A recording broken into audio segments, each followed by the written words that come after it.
Welcome in, everyone, to the 2018 FAU Countdown to Kickoff show. I am Jason Pugh of ESPN West Palm and former FAU defensive lineman. And I'm Paxton Boyd from ESPN West Palm. Football season just around the corner. Yeah, tonight we have an action-packed show for you, a half hour. We'll get you set for the upcoming FAU season. You'll hear from the coaches, the players, and even the new athletic director, Brian White. He'll join the show.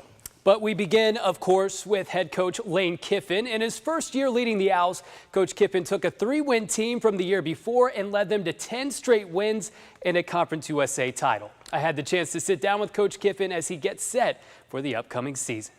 All right, Coach, so this season you open on the road at Oklahoma. How do you go about getting your players ready for an atmosphere and a game like that? Well, right now we're not focused on that. That'll be a huge game when we eventually get to it. But right now we're still in training camp, just trying to get better, get our players better every day. And we'll get to that because there's a lot that goes into that, but that'll be a lot more the week leading up to that game. The hunted versus the hunter. You and your staff have been very vocal about letting this team know that they can't cruise off the accomplishments of last season. So why is that? Well, it's because it's very different. It's a lot easier, to get at the top. It's a lot harder to stay at the top because everybody is hunting for you, as you say, because they spend the off-season studying your stuff, trying to figure you out. I know you and your staff aren't really in the business of looking back, but thinking back to last season, what would you say is the biggest accomplishment that you guys were able to achieve? Well, I think that obviously the turnaround, but the most important thing is always to win the conference. But to win it was just magical to win the conference, the game to happen to be at home, the bowl game. Your conference championship home, the bowl games at home, and to win both of them. You have a legitimate Heisman Trophy candidate on this team in Devin Singletary. So how does he stack up against all the other elite athletes that you've come across at this level? Well, he's very special. He works as hard as any of them.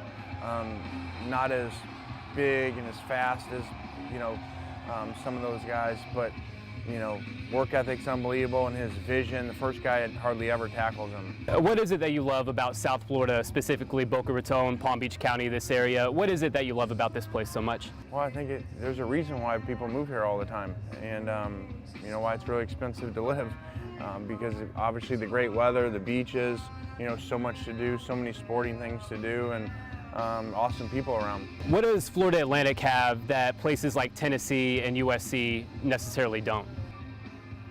Well, I think it's got a USC feel to it as far as, close to the beach, great weather, close to major airports. So I think there's a lot of similarities that way. But it's a beautiful campus, and it's a great place for kids to come, from all over. Your offensive coordinator, Charlie Weiss Jr., not sure if you heard, but he's a little young. But going through everything that you've been through, at one point being the youngest NFL head coach in history, what do you know about age and experience that the rest of us don't? Well, I think that, Charlie's experienced that. He's going through that now, but Charlie's a lot more mature than I was at that age, so I wasn't concerned in hiring that he wouldn't be able to handle that. Nice job there by Paxton with the coach. He mentioned Charlie Weiss Jr. We'll talk about the Owls' new offensive coordinator a bit later in the show. Now, one of the stars of this Owls football team is a young man from right here in our own backyard. Devin Singletary burst onto the scene at American Heritage in Delray in high school. Last year, he took the nation by storm as he found the end zone over 30 times. Singletary's success is no fluke. In fact, it was predicted a long time ago. I had to be like around 4 years old. It was a Founders Day parade in Deerfield. That's where I'm from. And it was me and my mom. And then I think he was like on a float or something, because at the parade there's a lot of people. And then as him and the team is coming through, he points at my mom. He's like, "I know you have a football player." My mom's like, "Yeah, but he's kind of young. You gotta wait on him." And boy, was he worth the wait. Even in Coach Schnellenberger's wildest dreams, he probably didn't expect that 4-year-old kid to become the first Heisman Trophy candidate in FAU history. 2nd and 5, handoff Singletary, runs to his left, he has room, bounces outside 15, to the 10, to the 5, end zone, touchdown FAU! Devin Singletary, the hat trick, he's done it again! After a brilliant 2017 season, everyone on campus is all about motor for Heisman. It's been pretty fun, even though I don't like attention that much, but it's been pretty fun. Still keep my head down and just keep working, because now you definitely have a spotlight on yourself. and you can't slip because everybody expecting you to put on the show, so you got to be ready at all times. Motor has relied heavily on his peers to improve his game. Last year was running back Buddy Howell, who's now with the Miami Dolphins. This year, it's the entire group. He brings a lot to the table. He's great. He has a lot of key things you can learn from. We push each other, we work hard, and we just get each other better each and every day. I just think we all bring that camaraderie to the team and the table as far as, when it's 3rd down and 18, we have that confidence in each other that, hey, I know Motor going to get off from in the game. I know Hearns going to get off or whoever else that's in the game. So I think it's really good. I got a good group of guys around me. That always helps to have someone good people around you. Well, another member of that backfield started right here in Palm Beach County. Gerald Hearns went from a star at Dwyer High School to a walk-on at FAU after a stop at Florida A&M. Just this past week, Hearns got quite the surprise from Coach Kiffin. Come here. So Gerald, all right, Mr. Face of the program, all right, we say every day, be like Gerald, okay? All right, so finally, okay, when we talk about ego getting in the way, all right, did you go to Pilates yesterday? Yoga. No, sorry. Sorry, yoga. Did you go to yoga yesterday? No, sir. No, you didn't. Why? Because the day before, you start in the scrimmage. So then, now I don't need to, okay, because I've made it, all right, which is exactly who you're not supposed to be. All right, the Pilates instructor or yoga instructor who spent 30 extra minutes the week before with you because you stayed and wanted to ask her all these questions, right? Yes. Okay, and then your excuse is because I rip your running back coach, where are you? Running back coach says what? Oh, well, it's his birthday, all right? So then I rip him, all right? Then all our meetings are ruined and everyone's in a bad mood because you don't go to Pilates. And then she comes back here for 30 minutes and leaves you a note, read it to the team. You're on scholarship. So after all that hard work, running back Gerald Hearns has earned a scholarship for his senior season, and it couldn't have happened to a better young man. How about that acting ability from head coach Lane Kiffin? Congrats again to Gerald Hearns. Hey, I'm Jaelyn Young. I went to Seminole Ridge High School. I love FAU simply because my first time stepping on this campus, it just felt like home. Hey, this is Stephen Leggett of Glade Central High School, and I'm a 56 for the Owls. I love FAU because of the family environment here. Now back to you guys. Can't wait to watch my man Stephen Leggett this upcoming fall for the Owls. Now, before the Lane train arrived in Boca Raton, FAU fans were desperate for a winner, and that's exactly what they received in 2017. Before we go forward, let's take a look back at that magical season from a year ago. In 2017, the FAU Owls not only talked the talk, but they walked the walk. One game at a time all season long, and it ends like this. How's it feel, man? Feels great, man. All the hard work we put in the offseason, the fourth quarter, we knew from the spring it's all about preparation, and we're just excited to be here and excited that we're champions. Not a single expert had FAU winning Conference USA. After 10 straight wins, the Owls had everyone believing. We showed them right now that we are the team. We're not here to participate, we're to take over. That's what we did. One game at a time, 1-0, that's all that matters. A new year brings new challenges, but for FAU, the goal remains the same. Atlantic continues to pile it up.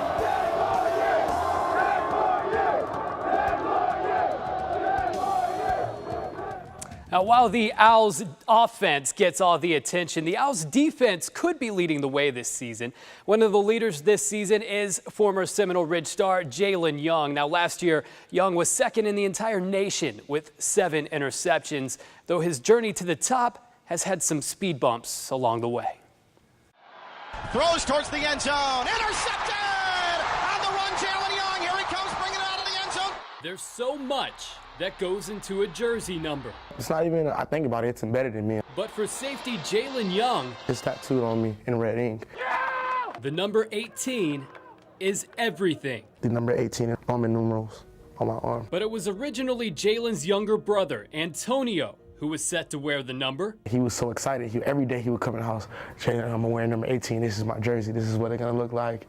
And it just so happens my stepfather was number 18 when he played for Troy University. A number that took on a new meaning 4 years ago when Antonio, just 13 years old at the time, suffered a gunshot wound to the head that left him unable to play football. My mom's calling me just crying. I'm like, what is she crying for? What's going on? I'm like, I just left you.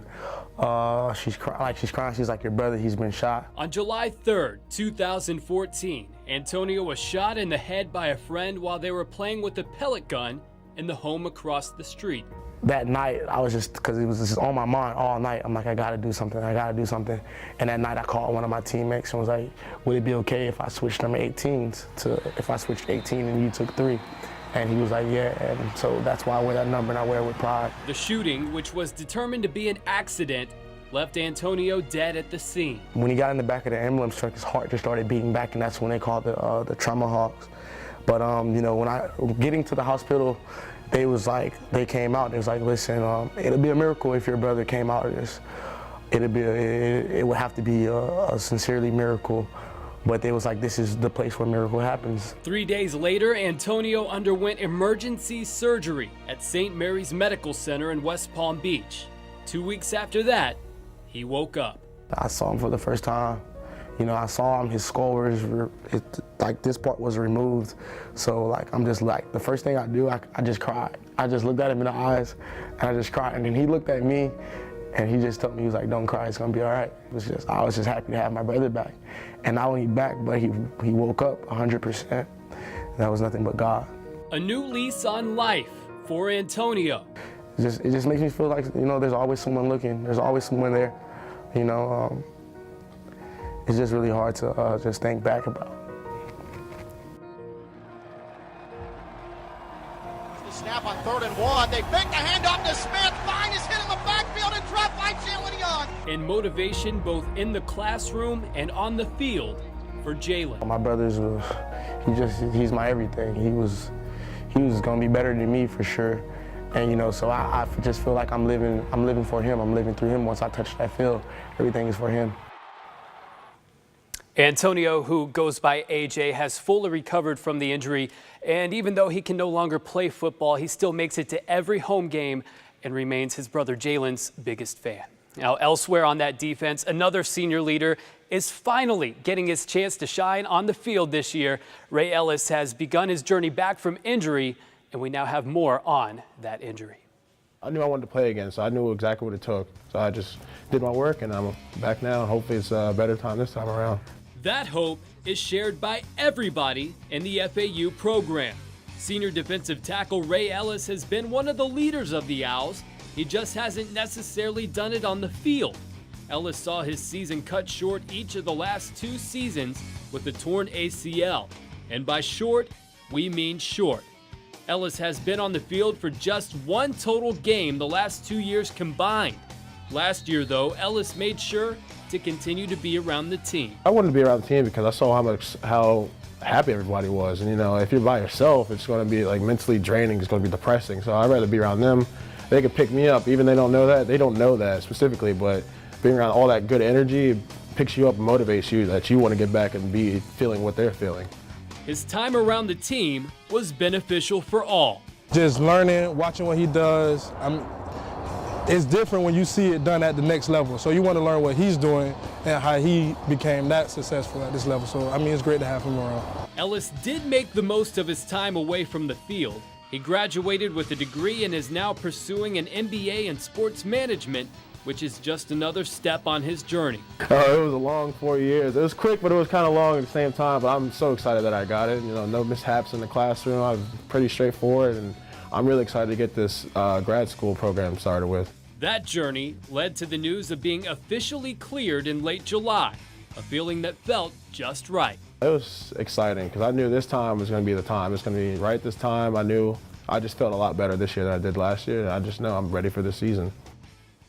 Got a couple of defensive linemen on this FAU team to root for this upcoming season. Now let's move on now to the coaching staff. Coach Kiffin, he won't be the only Owls coach getting attention this upcoming season, and that's because of 25-year-old coaching prodigy Charlie Weiss Jr. This offseason, he was named the Owls offensive coordinator, becoming the youngest FBS coordinator in the country. The man that gave him that opportunity, Lane Kiffin, he was once a coaching prodigy himself. I had the pleasure of sitting down with their fathers, 2 coaching legends, Monty Kiffin and Charlie Weiss Sr., who had a few reservations about their kids getting into the coaching business at first.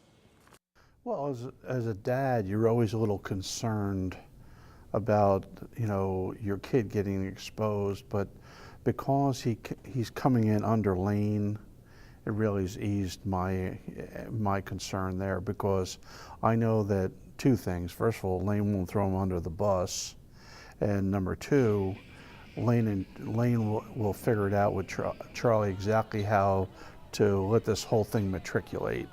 Whereas in a lot of other cases, he'd be kind of on his own. Like if he went to work for a defensive head coach, hey, it's yours and only yours, then I'd be a little bit more concerned. It's been a lot of fun, yeah. And Lane, I went with Tennessee with him 1 year, and we probably should have stayed at Tennessee, to tell you the truth. To Southern Cal. I went back to the NFL for a while, came back and joined Lane here.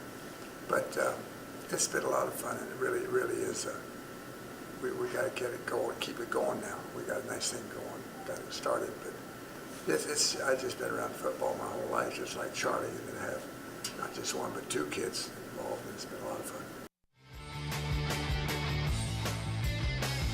He's always wanted to do it, so, you know, I didn't discourage it. What I tried to do is, from the time he was 12, we started putting him in different roles. I mean, he was on the sideline at Notre Dame with a headset on, signaling in the personnel for the defensive coordinator. So, I mean, it's a pretty simple deal. You have a stack of cards, and they say the personnel is 21, and you hold up 21. But even at 12 years old, you know, he was actually doing something meaningful. Well, I think they're just being around, especially NFL, they'd be ball boys and stuff like that. And then my father was a high school coach, and then I became a coach, and then I don't know, because they hardly knew my grandfather a little bit, but it just kind of runs in the family type deal. See, the one good thing with guys like Lane and Charlie, having grown up in a football environment, is they know they don't want to feel entitled. So they see the grind that we went through to get to where we got to. So that's what they believe in doing. I mean, I know when Charlie was at Alabama, it didn't make a difference what you asked him to do. Okay, he wanted to do that because he didn't want anyone to say, hey, you got the job because of your name, not because of who you are and what your ability is. And I think he kind of follows Lane's lead on that one, because I think that he had experienced the same thing, only years ahead of Charlie. So it was they have a very, very strong bond, which gives you a chance because there's already chemistry. A lot of times when you hire somebody new, there's no chemistry, and when there's no chemistry, that's a coach killer now. I did not know him that well, but I'm just telling you, and I'm not sitting there because his dad's sitting there saying this stuff, but pumping him up, but I know that Lane knows good coaches when he sees them, and I think Lane is a good young coach. He came up under Pete Carroll, was very fortunate, and became a good young coach. But I know when I went down to visit Alabama one time, he was down there, and he said, this young guy over here, Charlie Weiss Jr., he says, boy, this guy's just kind of got it. And I do think some coaches they just get it at a young age. And I think the two guys, they really fit together. I know this one thing, that Lane is very particular on coaches. And he knows good offensive coaches when he sees them. And when he said, I'm going to hire Charlie Weiss Jr., I just trust the guy, just knowing it. And I think it's what I call some coaches, this guy over here, they just get it. And some coaches are really good coaches, but they don't quite get it. And as far as those two working together, it's fun to see out there. Hi, William Davis of Fort Pitt Central High School, number 42 of the Owls. I love FAU because of the environment. Everything is very welcoming. Everybody's offer you with open arms, all smiles. Welcome back to the show, everyone. Lane Kiffin is the name that grabs all the headlines when it comes to Florida Atlantic football, but off the field, it's a couple of different voices that help lead the way for the Owls on a day-to-day basis. Kill it! Yeah! One more! Try! What's going on with you? What's going on? You got to be choking yourself, but you know you can't come with your shirt halfway down like that. Okay, like this is good? Yeah, it's good. You know it's good. Those two voices are distinctly different, yet they both play a key role with the FAU football program. Strength and conditioning coach Wilson Love and the one and only Miss Pearl. It doesn't matter if they're in the weight room or in the cafeteria. The message is the same from both. They all love each other, and that's the most important thing about this program is family. On and off the field, always be accountable for your brother on and off the field, always protecting the team together. And those guys love each other, man. It's the best feeling I have as a coach, just seeing that, because we're all one this team. We're all in it together. It's the only thing that matters is the man to the left and your right. They show a lot of respect, and I get them respect. And over the years, it's like being family here. There's a lot of love here. You can feel it in the air, I don't have to say much. They just come in and they just come at me, and I give it back to them. Because of that family atmosphere, neither of them finds it difficult to give their players a hard time. Yeah! Oh, I want some of him! I want some of him! Hold it for me! Hold it for me! Yeah! You with your girlfriend? That's your girlfriend? That's your girlfriend? Oh, your friend. Oh, they know I get nosy. I have to find out what's going on. Both have been rewarded for their time with the team. Miss Pearl was honored during last year's Shula Bowl, while Coach Love was promoted to assistant head coach this offseason. The love for the two is felt throughout the team. I saw something on Twitter with your name on it when they were like the top 15 things at Miss at FAU, and you were #1. Oh, really? They ain't talking about nothing else but Miss Pearl. And between the two of them, Coach Love says meeting Miss Pearl on campus was one of the things that sold him on FAU. Miss Pearl's one of the first people I met on this campus. I was just going on a campus tour to see everything. I met her, and since then, I love her so much. She does great for our guys. She could probably be a weight coach, too.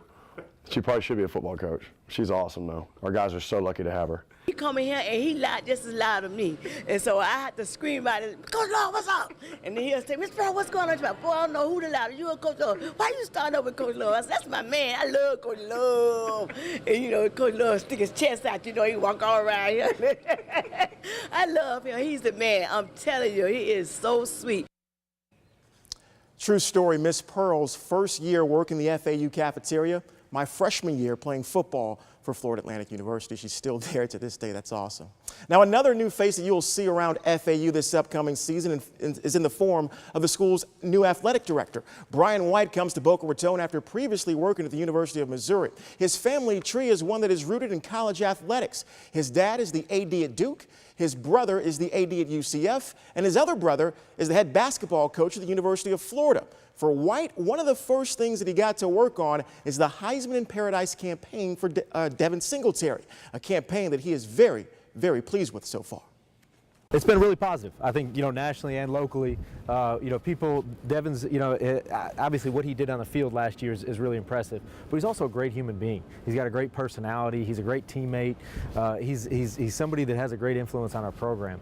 So he's handled it well and with a lot of maturity. And I think, locally our fans are pretty excited about somebody like Devin and, local product and somebody we're really excited to have on our football team. Came to him and you guys said, hey man, we're going to put you out there. We got the billboard up on I-95. How did he take the whole Heisman campaign? Really well. And actually I talked to Lane about it first, and that was one of the first things Lane said. He said, I said, we're going to put a billboard up. We're going to have a lot of attention around it. And, I think Lane said if it were some kids, you'd worry about the attention getting to them. He said with Devin, you never worry about that. So, it wouldn't be an issue at all. So, Brian, talk about the construction also on the stadium here as well. I saw underneath here they're fixing the locker room. It's going to look even bigger and nicer than what it already was. What went into the reconstruction here of the stadium? It's been a vision long time in place. Dr. Kelly and people here before I was, but it's a great vision. It's a great, I think, what will be a high-level facility. You walk into our facility, and not only do you see that we have a beautiful stadium and where we are in proximity to Boca Raton, the ocean, all the advantages we have, which make this a special place, but to have, what was, I think, a good locker room area and a good training room area, and make it, really high level and kind of a what I would look at as a Power 5 locker room, training room facility. I think that is going to do a whole lot for our recruiting and also, more importantly, for our student-athlete experience. For someone who lives in this area, Palm Beach County, Treasure Coast, they're thinking about coming to an FAU football game this season. What would you tell them to sell them on getting down here and watching the game in person? You know, I'd say one, the team. First thing is the team. You know, we're top 25 in Sports Illustrated preseason ranking. We have, you know, obviously great coaching staff, defending conference champions, 10-game win streak. I mean, there's so many stats. I feel like I'm just spitting them out there, but they're all real. We have a Heisman candidate at running back. We have great talent across the board, and so that's the first thing I'd sell. Number two, I'd sell a great game day atmosphere. You know, we have a beautiful stadium. I think it's rare that people come here, see the stadium, and then say, oh, that wasn't a great stadium, I'm not coming back. I think most of the people that come to games are regulars, and they do come back, and they love the stadium, they love the atmosphere, they love the experience. So, you know, I also, you know, we have very economical concession pricing and Paradise pricing, but we have economical tickets, season tickets for $60. You know, I think it's a great product. So last year in 2017, Paxton, the Owls had 11 wins. They won Conference USA. They won a bowl game. I'm really looking forward to what 2018 has in store. It all starts September 1st on the road against Oklahoma. Right. That opener on the road at Oklahoma creeping up. Of course, we got a little bit of a quarterback battle to figure out, some things to still figure out on offense, but that defense with so many takeaways, one of the top in the nation last year, they think it can be even better this season. Yeah, it really is going to be a successful season, we hope, for the Florida Atlantic University Owls. Thanks so much for watching the show. I'm Jason Pugh. He's Paxton Boyd. We'll see you next time.